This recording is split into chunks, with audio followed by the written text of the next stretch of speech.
We've got a lot to discuss, so let's get started. Hello, everyone. Are you excited? I'm excited. You're excited? I'm super excited. Super excited. All right. Well, welcome to our panel on fusion energy. Joined here today by two incredible panelists who are on the front lines of making fusion not just a commercial reality, but actually building an industry around this really exciting technology. If you thought you were going to Taekwondo and track fusion, that's a different room. We are the ones talking about fusion energy. So the energy produced when two atoms fuse together into one atom. Same process that powers the sun and lights and heats our solar system. We're going to be talking today about the progress that labs and companies around the world are making to use that energy to produce clean electricity and heat at an industrial scale. Before we, really dive in here, we'd like to do some quick introductions. My name is Carly Anderson. I'll be your moderator. I'm a principal at Prelude Ventures, which is a clean climate tech venture capital firm, early stage. We've been investing in big climate solutions for over a decade. I'm also a former nuclear engineer and a proud investor in 4 fusion companies. Joined here on stage by Hideki Yoshino, CEO of Clean Planet. So please introduce yourself and your company. Yeah, my name is Hideki Yoshino. I'm a founder and CEO of Clean Planet. And first of all, I'd like to thank Carl and also the organizers to bring us together here. And also, I'm really honored to be able to share our new findings in this global energy capital of the world, Texas. And what we're working on is we're working on quantum hydrogen energy fueled heat module, and that used to be also cold fusion, and now some people call it LENR or solid state fusion. And we're trying to bring this real solution to climate change as soon as possible. Yeah. And then also Andrew Holland, CEO of the Fusion Energy Association. Andrew, please, yourself and BFI. Thanks, Carly. I'm Andrew Holland. I'm CEO of the Fusion Industry Association. A little bit about myself first. To preface all of this, I am not a scientist. I'm not an engineer. I'm a policy and politics person, having worked in Washington now for over 20 years at the intersection of energy, environment, climate change, national security, and politics. We started the FIA about 3 years ago as an independent institution. Prior to that, it was officially started in 2018. It is currently 37 companies, all doing fusion energy and having raised private capital. Just to kind of level set here, the Fusion Industry Association companies are doing hot fusion, very hot fusion, right? You've got to get to 100 million degrees C and concentrate those hydrogen atoms at very high temperatures and pressures to basically replicate what the sun does here on Earth. You can use lasers, magnets, pistons, various other mechanisms of getting there. And our companies really have multiple different technologies for how to get there. It is an exciting time in fusion, exciting actually here, even in Washington, where fusion is increasingly at the center of discussions about energy and energy security and all that. So look forward to talking about all that, and great to be here. Awesome. And I guess building on that excitement, thought we could open up with what got you personally interested in fusion? Like, why are you here today? Go ahead, please. Okay, myself. Okay. This is a little bit about probably a long story, but perhaps you so since when I was a kid, I always wanted to help people, and also so if there's someone my friend is getting bullied, I always wanted to intervene and help. So I was that way when I was a kid. And then when I was in University of Tokyo, I saw Japanese people do learn English. They have a long English class, 6 hours a week. we don't know how to express, when we go out of Japan, we cannot express, we cannot exchange the conversation. So myself and my wife studied, she was from Canada, studied at English Educational Institute. And because we want to help them to be able to express, and which in 80 years became the most appreciated. I wouldn't say appreciated, but it's ranked as the number one service company in the whole service industry. Also, at the same time, became the most profitable educational institute. And that's when we decided to we decided to think it's time to move on. So we decided to take our kids and then travel all over the world, and we wanted to see how how people live, and also how the culture is like all over the world. And we saw a lot of beautiful culture and history and the way how people live. But at the same time, we saw a massive inflow into new cities, and also big modernization in all the cities, and also a lot of plastic all over the place. And then that led me into this journey of developing clean tech. Got me really interested in clean tech and also circular economy. And then moving forward, in 2011, March 11th, that's when the huge earthquake hit Japan, coastal Japan, and that knocked over and flooded into fission reactors.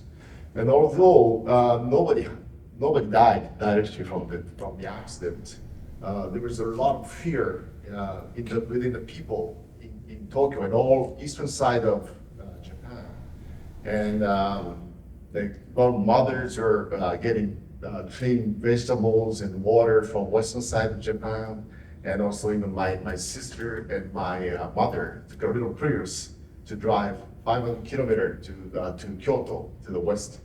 And I myself was raising kids at that time, and so we flew back right away. Even though I was in Vancouver, we flew back right away and started to see all those the fear and also the panic in the people.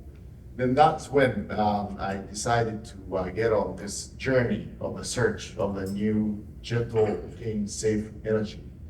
So there was a long story, but that is the reason why I got into this search for clean energy and safe energy. Thanks for also emphasizing the importance of education, which is, I think, one of the big things that we're all trying to do here at South by Southwest and other places as well.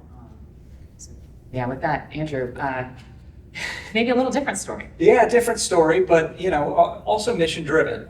So I moved to Washington right after 9/11, and the reason was to try and be helpful and try and get involved. And when you're working in policy on Capitol Hill, you get moved around and do different things. And I found myself in energy, and I realized how much energy, environment, climate change were all intersected with these national security issues, with the American relationship with the Middle East and how we were so tied in with all of this. And so I worked on Capitol Hill in the Senate on these issues, and then I moved to a couple of think tanks. And when I was there, I started researching, well, what is the solution? What is the thing? Where are we going? It's kind of unsatisfying. And when you talk to environmental policy people, it's like, well, we need a cap and trade or a carbon tax or, so these little things at the side. But what are we actually going to? What is the solution? What is the technological solution? Because I believe it is technological solutions. And you start looking across, and there's everything has ups and downs and positives and negatives. But, in the long term, the solution is fusion. It's clean, safe, sustainable, always on, always available. It is the preferred energy source of the universe. As Carly said, all of the sun, all of the stars are fusion energy, and everything, all the energy, everything we are here comes from fusion. In real ways, we are pieces of stars, right? So that's where I think that's the long-term goal. And then I started talking to people and getting involved, and it turns out it's a lot closer than people have been thinking for a long time. So now is the time to make the investments, and I got involved to try and do what I can in a public policy and energy security way to try and accelerate that and bring that forward. While it's nice to know that we are all made of fusion stardust, as an investor, I'm here because, in our firm's thesis is that building a low carbon economy is the biggest economic opportunity of our time. Yeah. And I think it's very appropriate to be here in Texas, right, where the energy economy is such a huge thing, and we're really here because the amount of power we're going to need to transition everything to low carbon sources is a huge lift, 3xing the electricity demand in the U.S. Obviously, we're huge fans of wind, solar, renewables, all of that, but we need every tool in the chest. And future-proofing the world's energy system through fusion would just be like amazingly massive star size. So we're all talking, clearly we have a lot of excitement here. Fast forwarding from our backgrounds to today, what has changed recently, or what have you seen recently that has gotten you so excited? Let's start with Andrew. I'll start on this one. So what's changed, and the most important change, I think, is driving private sector investment into fusion. So thank you, Carly. And thank you to all of the other investors who are getting into this. Today, the FIA does an annual survey. So today we can report that over $6.2 billion has been invested into private fusion companies around the world. That's over the whole span of how long there's been fusion companies, but I can also say that over $4 billion of that, so 2/3 of that investment, has come since 2021. So this is an accelerating curve. And the reason the investment is coming is because of the combination of supply and demand. And Carly talked about the demand. The need for a new zero carbon firm energy source is obvious, and investors are feeling that. But in terms of the supply, what I mean by that is that fusion is ready. We have gotten to the point where the scientists say, when we build our next machine, we're pretty sure it's going to work. When you turn it on, it's going to work. That's not always been the case in fusion. So we can build the thing and it will work. And then there's these new materials, new enabling technologies. And this is sometimes tough for me to talk about because there's so many different technology subsets in fusion. But things like high temperature superconducting magnets means that you can make the fusion core much smaller. And when you make something smaller, it means you can build it faster, you can build it cheaper, and that makes it commercially relevant. There's the same story for multiple other technologies as well. New advances in technology and lasers means that the lasers that we saw that the breakthrough at Lawrence Livermore National Lab in December of 2022 was a seminal moment. It was a huge, it was when the Wright brothers airplane flew. It really was the Wright brothers moment. We proved that we can do fusion on Earth. But the other thing to say is those lasers are now 25 years old. If you build things with new technology, it's going to be much more efficient. It's going to be much more commercially relevant. And so our companies now, the member companies of the FIA, multiple companies are building these proof of concept machines that will show that fusion works in a commercially relevant way in this decade, in the middle of this decade, and then swiftly move into commercial pilot plants that will produce electricity either by the end of this decade or early part of the next decade. It's this sort of combination of supply and demand that's put us into this unique time. And why it's so exciting. And I'll make a quick plug on Andrew's behalf that if you're curious about some of the numbers that he's talking about or these companies, the FIA puts out a great report every year that's available on the website for free that you can click and download, and we'll talk about what the space looks like, who's doing what. So with that on the thermal or hot fusion side, Hideki, what are you working on? Yeah, so the temperature we are working on is usually it's up to 1,000 degrees, so it's a lot manageable. And then it's the field is called solid state fusion reaction.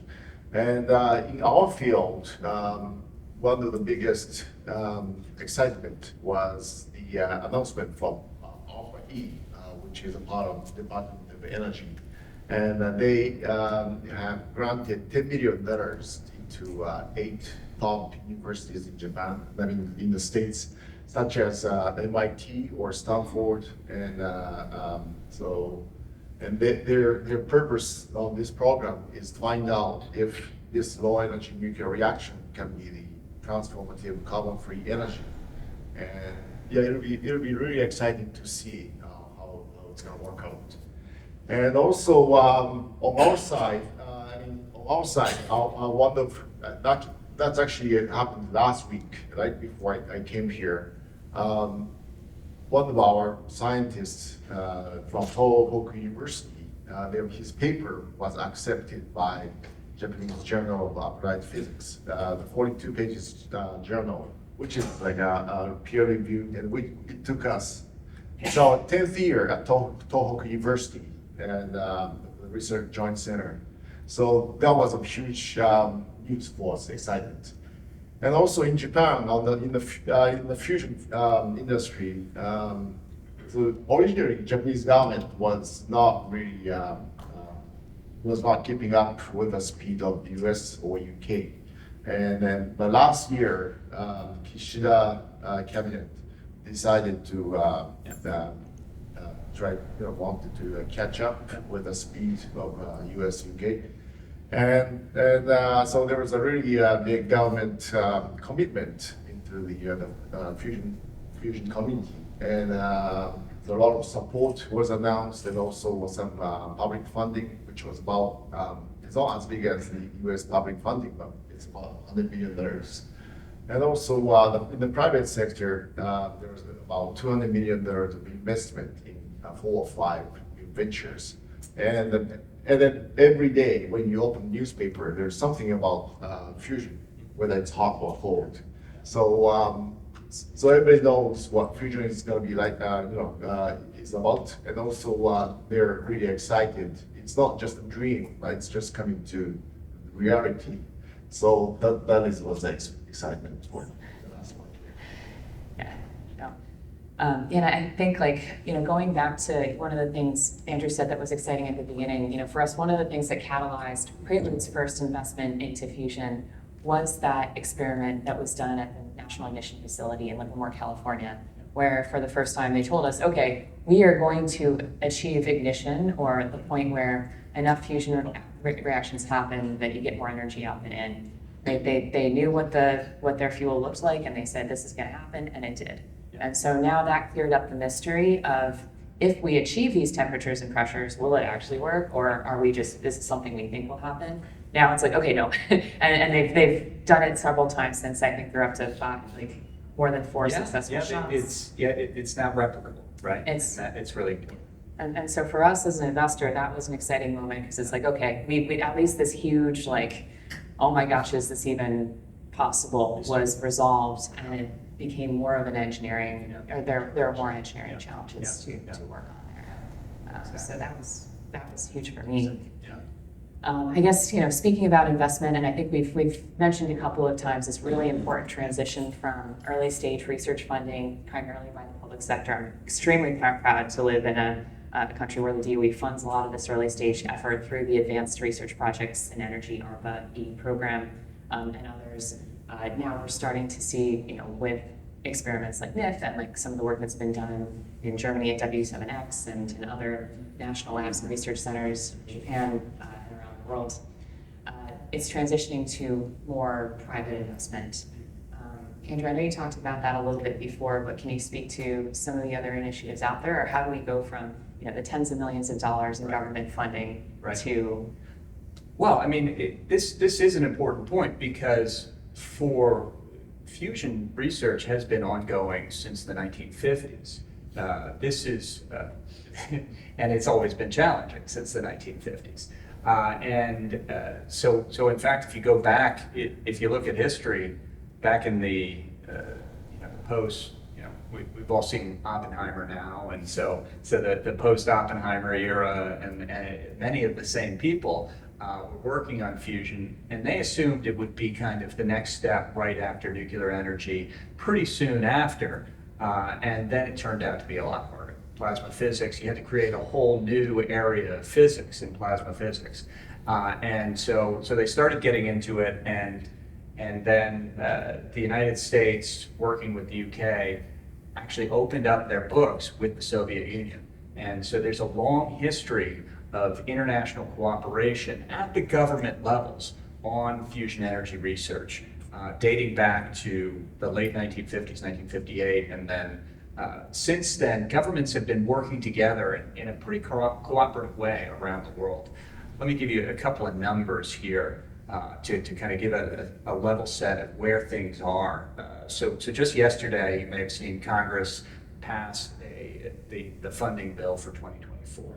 Within that was $790 million for fusion energy sciences, the Office of Fusion Energy Sciences, which is in DOE. It's a basic science program. And then also within that was another $690 million for inertial fusion energy, like the NIF and such like that. That's actually within the NNSA, National Nuclear Security That's the laser fusion. Yeah, that's laser fusion. Actually, it's lasers. Pew pew. Pew, pew. I don't know a magnet. and so laser fusion and Office of Science is magnetic fusion primarily. And so $1.4 billion in $1.48 billion in funding in the U.S. government this year. But most of that, to be clear, is not commercial stuff. Part of my job is starting to turn the battleship in Washington to apply some of that money towards commercialization, towards that. We've got a new public-private partnership that DOE has stood up, called Milestone-Based Public-Private Partnership. Those of you who are familiar with SpaceX would recognize it, because it's basically the same setup as what NASA did with SpaceX and Blue Origin for in 2006, 7, 8 for access to the space station. Similar design. It's a pay-for-performance model. Basically, it's not a traditional public-private partnership. It's more, we'll pay you when you get there. It's a really good way to foster innovation and promote this. So 8 companies within the FIA have been selected for that program. We're driving new dollars into it. It was a $50 million program. Yesterday we learned we're adding $40 million more into it. So it's going to continue to grow up. Of course, fusion, like any energy source, needs more than tens of millions. It needs significantly more. I mean, just think about an offshore oil platform in the Gulf of Mexico. Things that are used and built every day can cost $1 billion. So when we have to think at the scale of the energy system for how much things cost. It's nice to get a couple $1 million here, 10 million, 20 million. But the truth is, in the United States alone, the energy system is $1 trillion every year. That's a hell of a market. That's why people are investing in it. That's what people want. That's the opportunity out there. There's no reason that fusion can't be a very large part of that. But we also have to think that investment has to be at the scale of the market. So nothing gets investors excited like references to SpaceX and Elon Musk. So yes. And I know, Nikki, one of the things that you've been excited about and we've been excited to see, one of the things that helps us get excited as institutional venture investors is interest from the corporate sector, so from energy companies and from industrial companies who see promise in the technology. So, to our side, okay. Yes. There have been some public fundings in the past already. In Japan, the government has put in $30 million in the past, and then in 2015 again they run the program for 2 years. And also in the States, there's this ongoing program, which is a 10 million grant. And also now EU, there are two projects run, which is $7 to $8 million each. And it sounds, and also NASA is heavily investing in this field for long duration spaceship space exploration missions, also in space propulsion. So that's the kind of public funding. And on the private side, it started to move quite fast. And on our company, we have partnered with the largest trading company, importing company called Mitsubishi. And so that's one of our now partner, and also Miura. Miura is the leading industrial boiler company. They're looking for the new source of heat, but for the industrial heat. And also the Toyota and Nissan, which are the car companies. They are also they're ramping up their budget for this field of research, as they need to get away from the fossil fuel sooner or later. And also Google in the past has spent $10 million to research the field. So I can feel there's a lot of momentum, and now we do, as AI is now getting huge. Now we get a lot of inquiries from telecom companies and also the companies which manages data centers, because AI cost is pretty much will depend on the energy cost. So so there's a huge momentum in our field, and the numbers sound a little small on our side because compared to hot fusion, it's because the entire system is desktop size, so it's manageable, and also the temperature we are working with is under 1,000 degrees, so it's a lot easier to manage, and also there's no radiation, neutrons get emitted, so we don't need to shield it. That is easy, much easier to manage. So that's why numbers sounds a bit smaller, but it doesn't mean we're not getting announcement. It's I feel there's a lot of Okay, so, and thanks to, I think that was some more color on one area of fusion that Hideki and Clean Planet are very excited about. Maybe this is an unfair question for you, Andrew, but are there areas of fusion that you're particularly excited about? Well, you can't ask who your favorite child is, right? Well, you can, but we are. What I'm most excited about actually is the fact that yes, this is moving in a commercial direction, but also that it's moving in a direction that's based around partnerships, based around public-private partnerships. I talked about the new Japanese government public-private partnership. I mentioned the U.S. one. We soon expect to hear an announcement from Germany, and I'm spending a lot of time in Brussels with the EU on new partnerships that they'll be announcing there. The UK, in fact, is a leader on this, and so there's partnerships that they've already built between the government and their private sector, and trying to drive people in. But it's also creating partnerships internationally. There's a new US-UK partnership on fusion energy advancement, and I'd be remiss if I didn't also say there's public partnerships as well. ITER is the big fusion experiment in the south of France.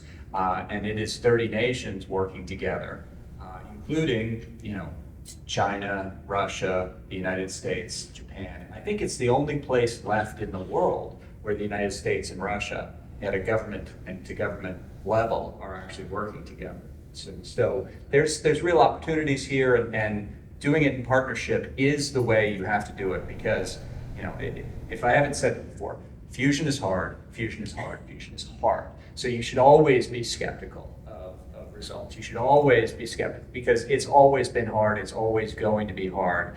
You know, that the pesky atoms just don't want to go together. So you know, we have to put all hands on deck and make sure that there's all sorts of technologies that are, you know, all sorts of shots on goal.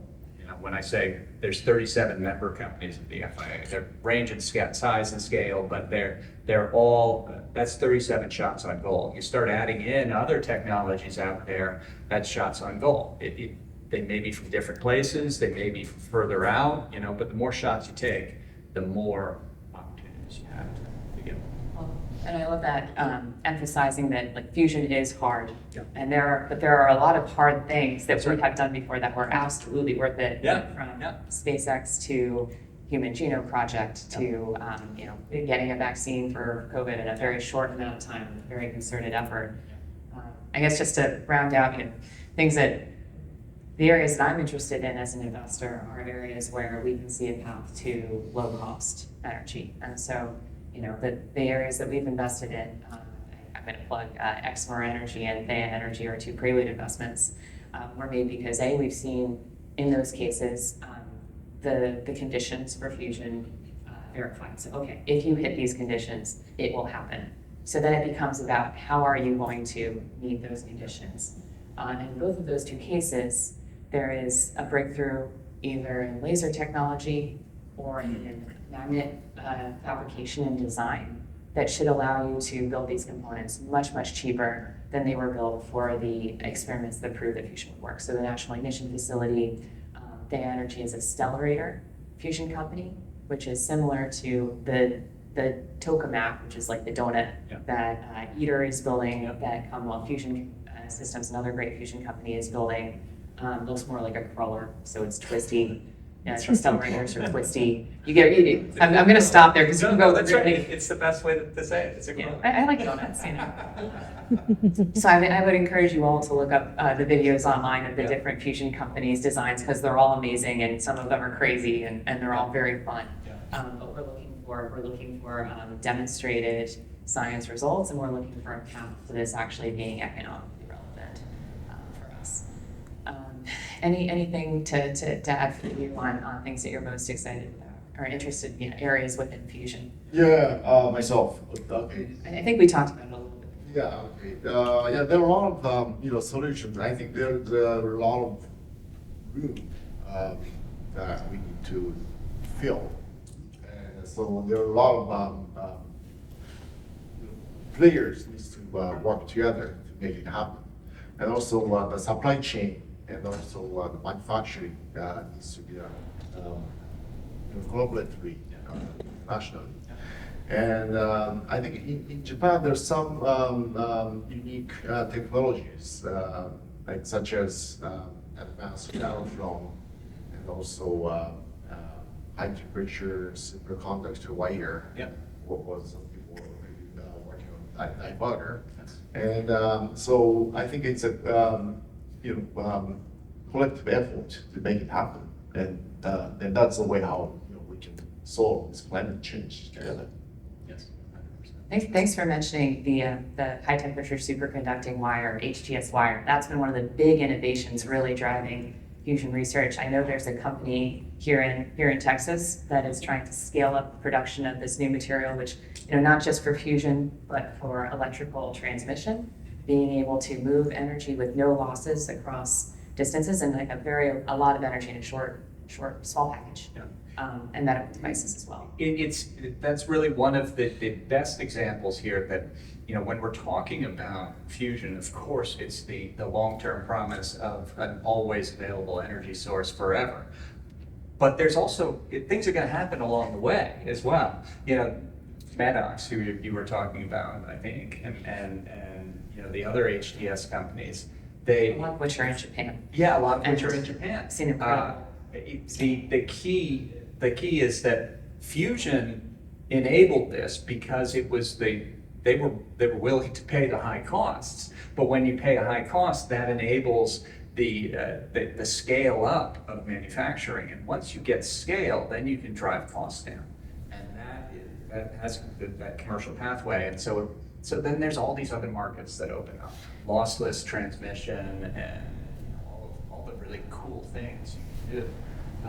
It's going to happen in similar other technologies that will have spin-offs, some of which we can anticipate, some of which we can't.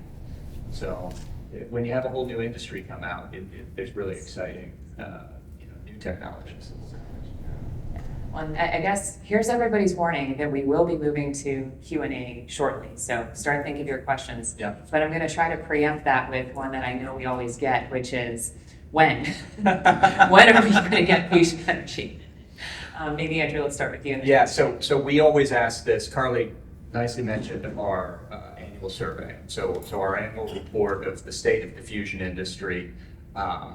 We've been doing it now for 3 years. The 4th year will come out in July of this year.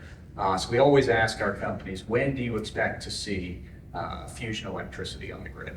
And our companies respond, and so I feel confident being able to say, that these companies said, we said, will it be the early 2020s, late 2020s, early 2030s, late 2030s, and the response was over 90% said in the 2030s or before.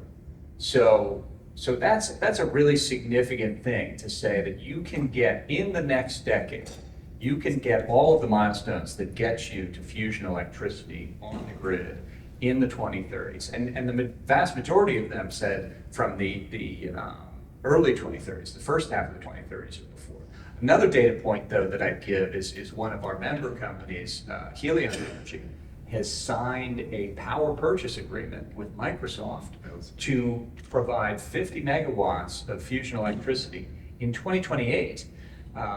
To be clear, that is a bold and ambitious goal, but they say they have metrics. They'll pay penalties if they don't get it, and they are confident that they will get it. They've also backed that up with a 500 megawatt power purchase agreement with Nucor, the steel making company, in 2030.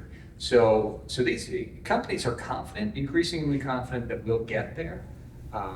And I feel pretty comfortable saying this. The final data point is that, I spend my time in Washington, and so the White House has called this a bold decadal vision for fusion energy, and they're backing it up with the Department of Energy support through this milestone program and other new programs coming in that will support this commercialization effort. So I'm comfortable saying that you'll be able to, you could drive a fusion-powered Tesla by plugging it in, not by having a fusion. Not letting you back to the future? No flux capacitor, unfortunately. But you will be able to have a fusion-powered electricity in the 2030s, and then once you get that, then it's all about scale. Once you get to that milestone moment, then it's how fast can you build it, how fast can you scale, and how do you drive these costs down to be competitive with the rest of the electricity market, which is there's so much change happening in that as well. Timelines Okay. for cold fusion. Yeah. So what we're working on is the 24 kilowatt heat module, which is going to be about 90 centimeter, and then 30 centimeter just parts. And what we're going to have in that chamber is, so this is actual reactant, and say this. This is what this is a nickel plate, and it's coated with nano layers of copper and nickel, 2 nanometer and 14 nanometer. It's very precise, and 6 layers of it. And then we let this absorb hydrogen, and then we give a kick with a heat to make a reaction happen, and that entire rod gets very hot. So that's as small as as this. It's as small as this.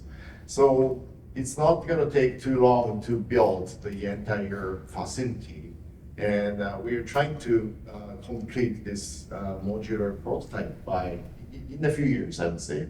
Yeah, and so we managed to make this to a sheet, 30 centimeter by 60 centimeter, and when all this size sheet reacts, it makes 2.5 kilowatt of heat, and then we can put 10 of those in this module. So that's what we're working on right now, and then we're gonna complete it in a few years, and then that rod is gonna go into industrial boilers. And first we are talking with them to put the 100 kilowatt heat industrial boiler first to the market, and then 600 kilowatt heat which is a 1 ton boiler.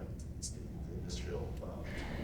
So that's the time scale we're working on. And thank you for also touching on some of the milestones to look forward to over the next couple of years.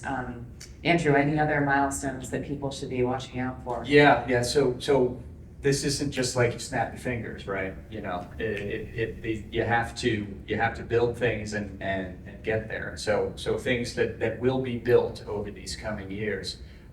Like I said, multiple companies are building their proof of concept machines. We mentioned Helion.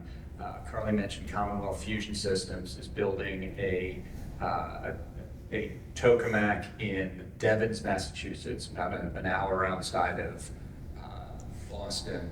They're an MIT spinoff.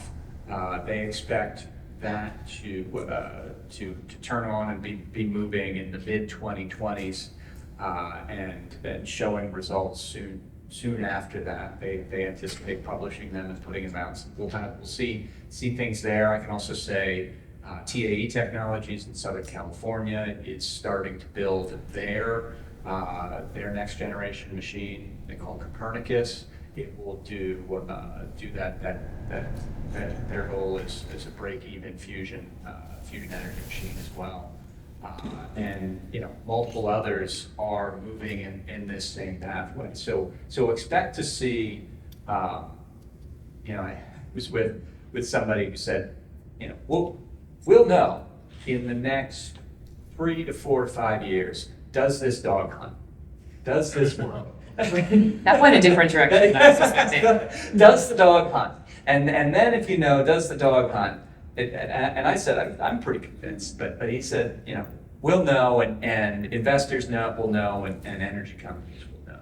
And the other sort of milestones are things that have nothing to do with the technology. Things like the Nuclear Regulatory Commission is putting in place a regulatory regime for fusion that is entirely separate from the regulatory regime for nuclear fission.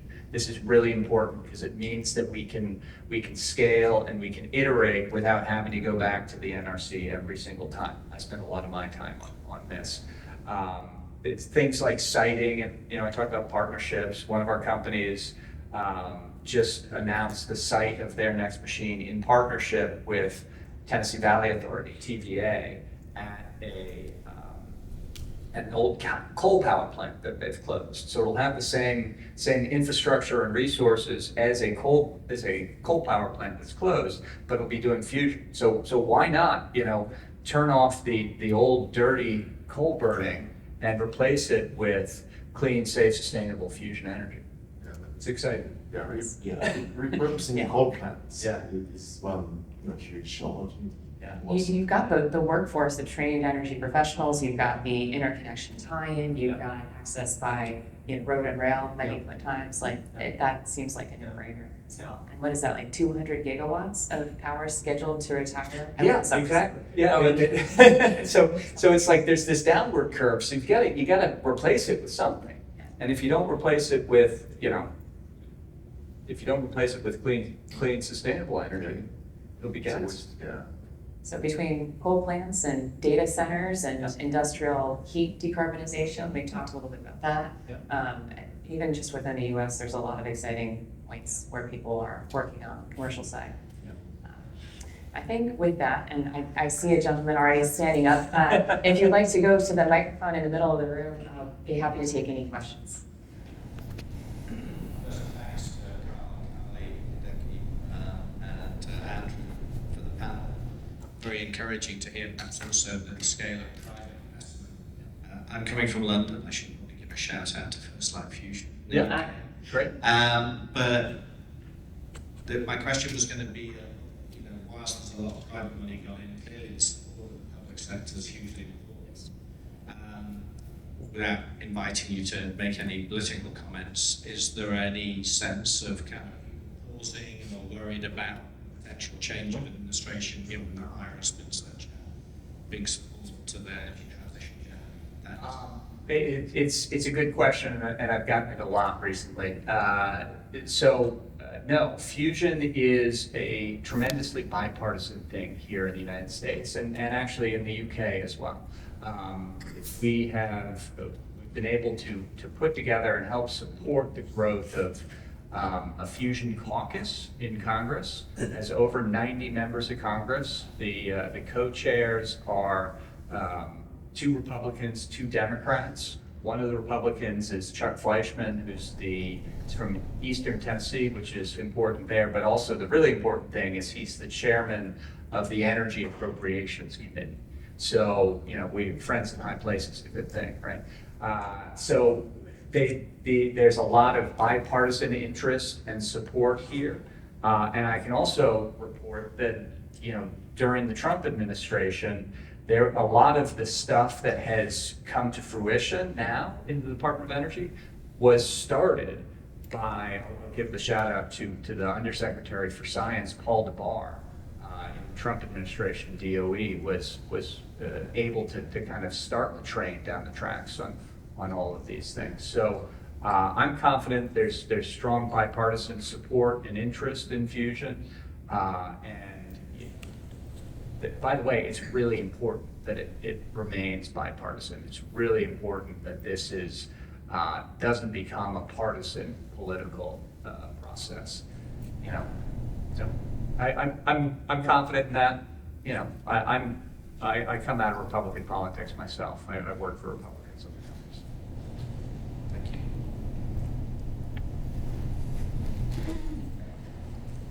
Hi, I've actually worked for IACME, the Composites Institute, one of the manufacturing institutes supported by the Department of Energy.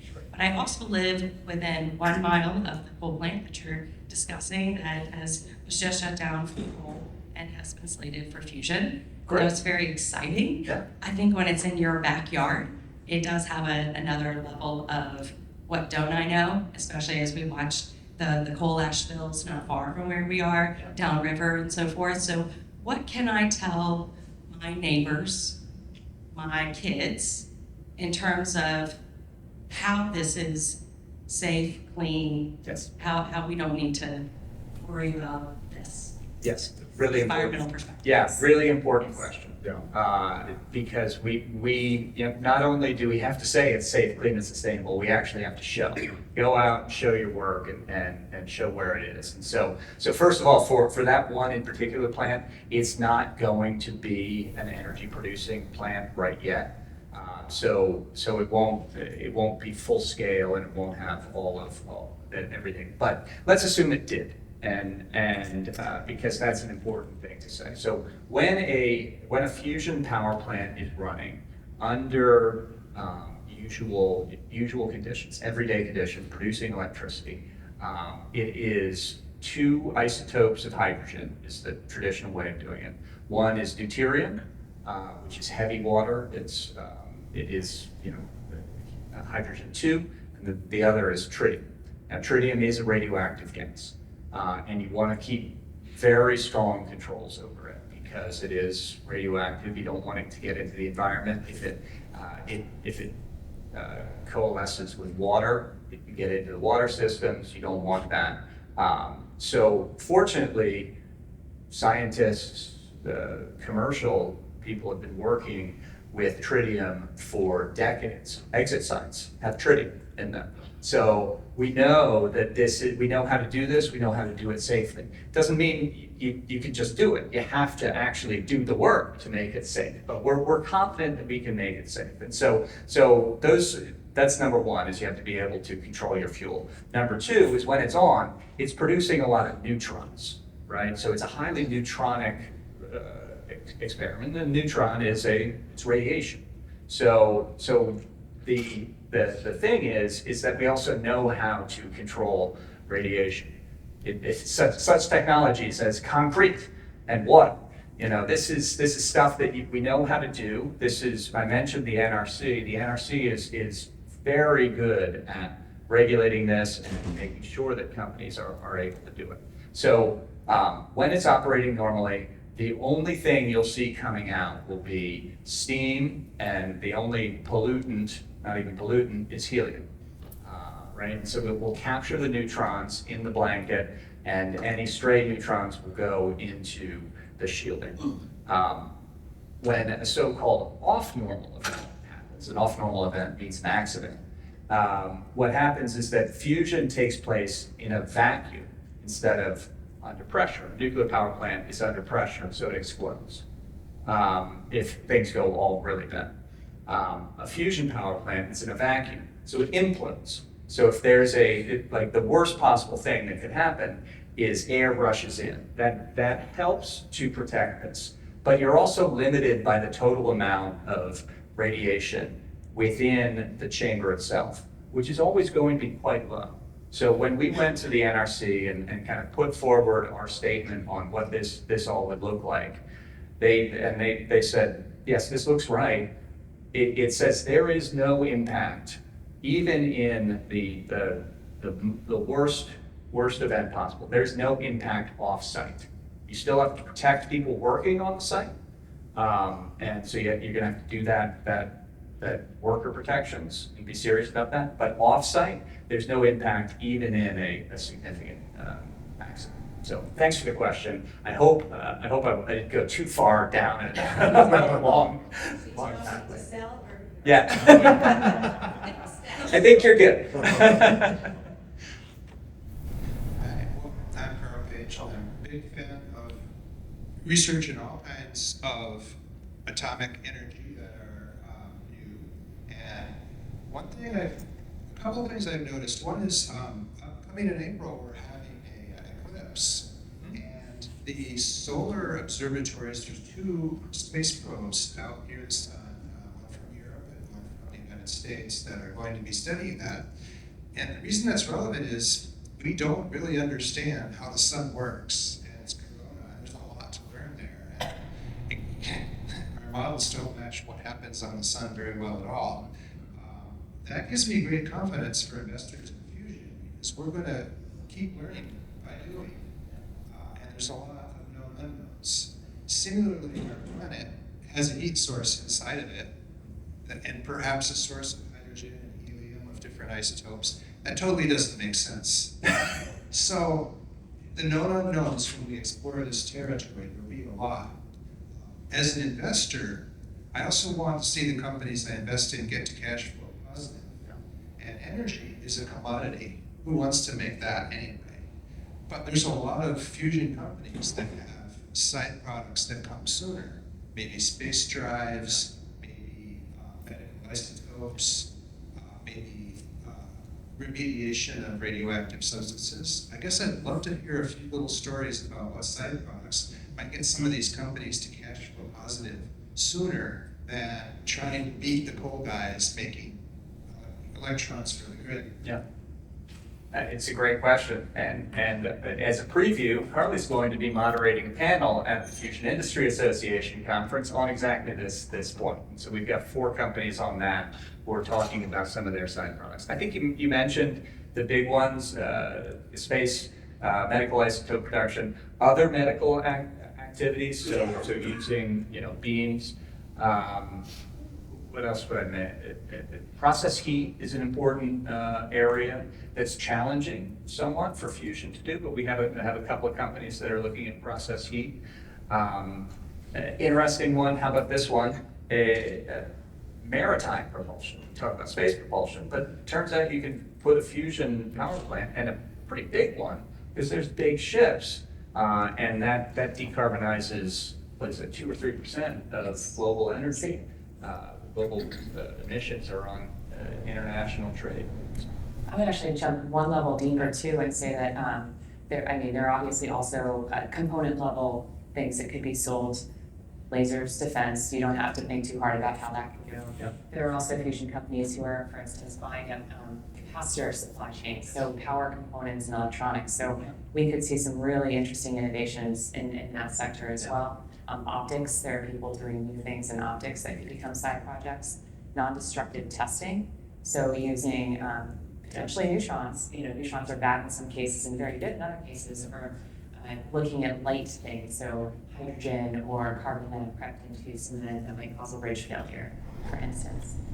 So there's a lot of things that we're excited about. And selling to other fusion companies.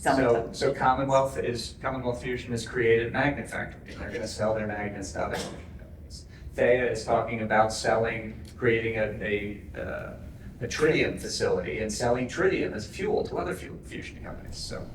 And I have On the lower side, we'd like to bring this out. We're thinking of also something on the way to commercialization, but we don't have so much resource, and we'd like to focus to look at it all before marketing other products. And what will help us to speed up will be the manufacturing partners, potential partners, internationally. And so we would like to work with some manufacturing companies, especially who are built with the vacuum. And also dealing with the metal. If someone's in the field, I'd be very interested.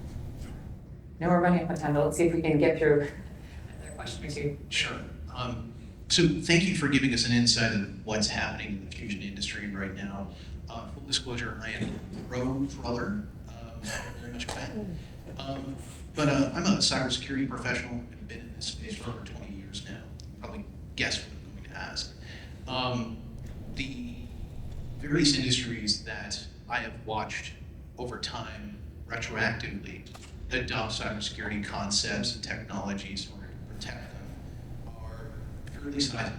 Lots of industrial control systems just now getting on board with cybersecurity concepts. Healthcare is just now starting to build cybersecurity into it.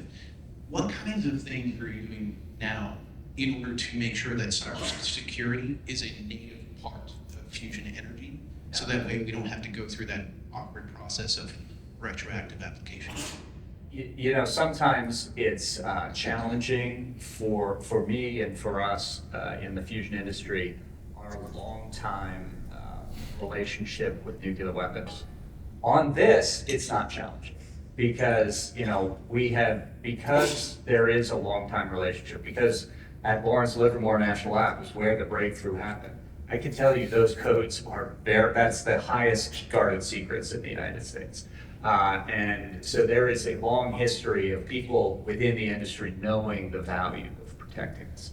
I can also report that I've been asked to bring my companies in several times to the White House and the FBI for briefings on just this very issue. And it's less about sort of the cybersecurity of, you getting a hacker coming in. It's about cyber espionage by nation states. And so this is very difficult to protect against, as you may understand. But we've been told we have the best people on it, and you could probably hack my email, but you're not going to find anything. But this is something that you're right. It's like you got to start from the beginning, otherwise you go back and end up cleaning up a big mess instead of doing it right from the beginning. So it's an important point, and certainly people have awareness. Thank you. We have time for Captain Hall? Great. Wait, should we just take two? Two. Take two in a row, and then we'll Yep. see if we can. Thank you so much. Given what is at stake, do you anticipate the winning solution or solution will end up being open source, or do we have an IP protection dilemma? Good question, but let's take the other one and then Let's hear what. get here both, and then we'll do Thank you. Sorry, my name's Colin. I'm a student at the University of Connecticut. I know that that's not a science degree, but I'm really interested in public policy and the clean energy transition. So my question was, much of the challenges faced by fission nuclear energy since its inception have been issues with social public perception and its connection with the cultural legacy of nuclear weapons. Do you believe that fusion energy will face these same issues as an emerging technology? If so, how can the industry bring fusion energy to avoid these perceptions? Perceptions. Perception's everything, right? Let me start with that one, and then I'll touch on it, and then, or do you want to go first? Yeah, perception, especially I'm in Japan. The fusion has had a lot of people were a lot of allergy.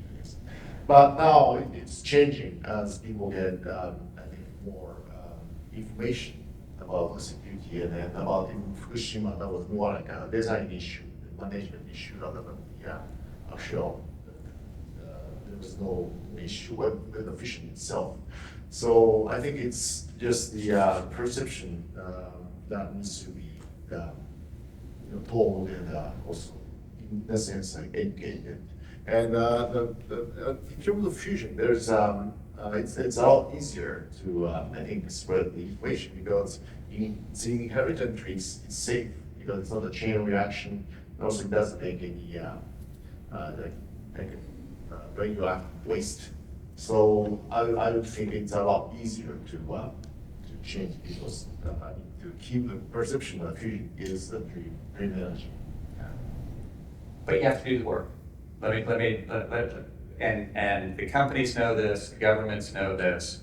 You can't just, this isn't the 1950s, 1960s anymore, where big government, big business can just say that this is the way it's gonna go. And this is what's gonna happen, this is the way it's gonna be, who cares what the people around? So you have to do both the work at the place where it's being built. You have to spend time with the local stakeholders, local political leaders, and education is the wrong word. It's more like listening. You have to listen and learn what their concerns are, and then figure out ways to deal with them. So luckily, there's a strong understanding of this within industry and governments. So we have to do the work, and companies already are. Then the question on IP. Look, I work for the Fusion Industry Association. Our companies want any IP they build, they want to keep, and we're only doing this because we want to make a profit. The thing about fusion may be different though than something like pharma or software is that it's not just IP. You have to prove you can build these things, and even if somebody got a whole integrated design of a pilot plant, doesn't mean that you can build it and everything. So IP is a challenge, and I can say there's been some really detailed and hard negotiations between companies and governments on who gets control of IP and all that sort of stuff. But yeah, it's even if it was open source, somebody's got to build it. So and it's the companies that will build it, and they'll make that profit.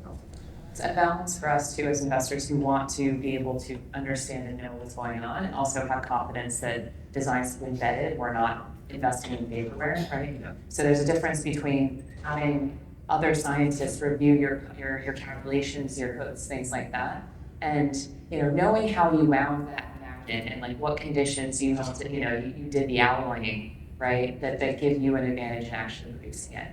And so we're seeing people make hopefully very informed, smart choices around what can we do as a community to validate things, how can we be transparent about the effects of things like tritium and things like neutrons and shielding and capturing, things like that. What can you share as best practices within the community? But how do you make sure that you are doing things that will enable you to make this cost effective and be a successful business? Because if you're not a successful business, then we won't build these things and it won't matter. Yeah, Yeah, well, for us, we've been working on building our patent portfolio, and we've got 82 patents granted globally, and also over 200 still in application. And so we feel we're quite strong in patent portfolio for energy efficient fusion. And then the reason why we've been really keen on building the patent portfolio is because we like to keep moving forward. We don't want to be stopped by other players who may get in the way. So our model is going to be more like all. So we're gonna license some percentage, lower percentage, and then get everybody to be involved in manufacturing and supply chain. So that's our model. All right, with that, we'd like to thank everybody for the great questions, for the engagement, for being here at this exciting time, and I think the Fusion Energy's trajectory, and I hope that you enjoy the rest of South by Southwest. Thank you. Thank you.